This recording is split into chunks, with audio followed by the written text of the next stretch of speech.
Bago tayo pumunta sa tagumpay ni Legazpi, magkaroon muna tayo ng closure kay Magellan. Alamin muna natin kung anong nangyari sa mga natira pang Kastila pagkatapos niyang matsugi at bibilisan natin to.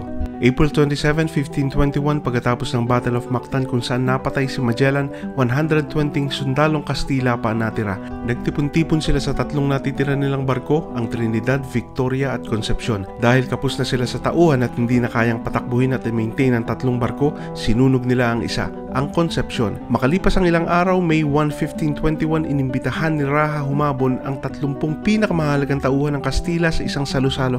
Pero sa gitna ng party, sinimulan na ang pagpatay sa kanila. 27 ang napatay habang nakatakas ang tatlo pabalik sa mga barko. Agad silang lumayag at tuluyan ng tumakas mula sa Cebu. Ang Trinidad, ang barkong sinakyan ni Magellan, ay sa Pacific nagdaan pabalik sa Espanya, pero nasira ito sa gawing Moluccos at hinuli ng mga Portuges. Hindi na ito nakabalik sa Spain. Lumibot naman sa Africa ang Victoria, ang tanging barkong nakauwi, sakay ang 18 na lang na tao noong September 6, 1522. Sumatotal, 5 ang barkong umalis ng Spain noong 1519, isa lang ang nakabalik.